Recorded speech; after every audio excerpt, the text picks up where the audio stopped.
While Richard Wilkins is returning from his assignment in Canada, we're going to the movies now. And keeping in touch with our space theme this morning, Tony Biancotti has been looking at some of the classics with some fans who know what they like.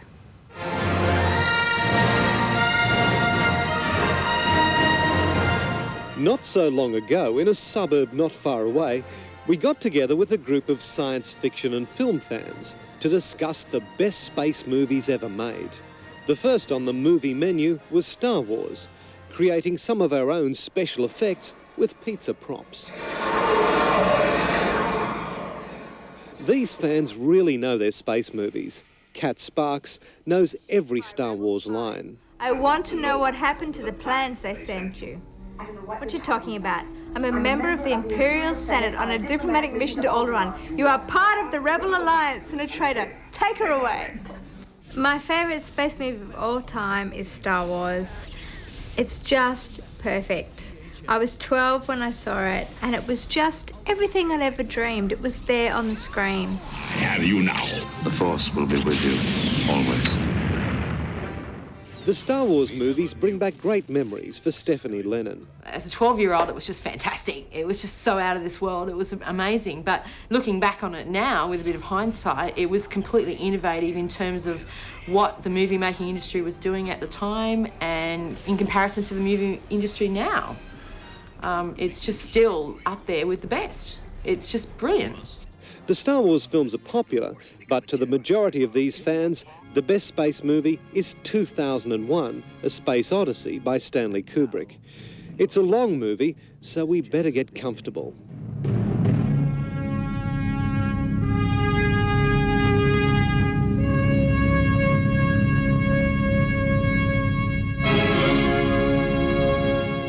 This was released back in 1969, yet it still holds up, even in 2001, according to Garfield Barnard. Well, a big help was the special effects. They're almost faultless. There are very few films you can actually say that about. Even a lot of the films that are made nowadays with computer graphics, that you can still spot faults if you're an experienced filmgoer. Garfield has a star named after him, after winning a sci-fi competition, and has a mind like a space computer. Open the pod bay doors, Hal. I'm sorry, Dave. I'm afraid I can't do that.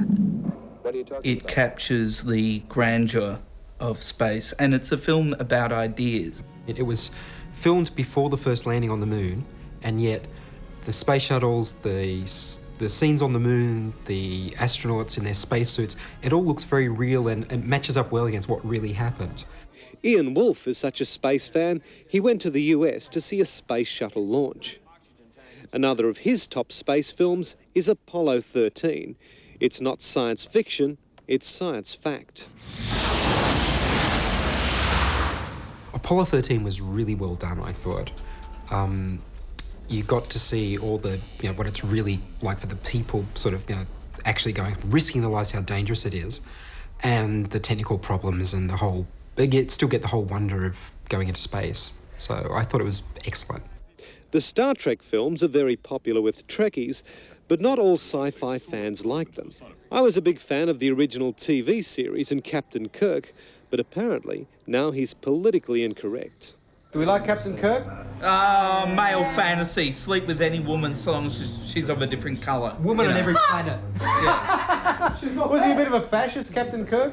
Absolutely. Well, yeah, but, there was a fascist mission they were on. He was only obeying orders. And now, your journey is just beginning.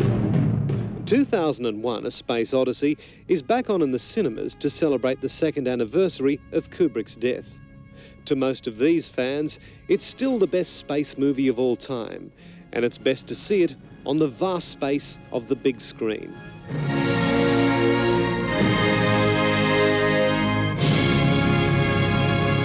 And that report came from the Today program's Tony Biancotti. Now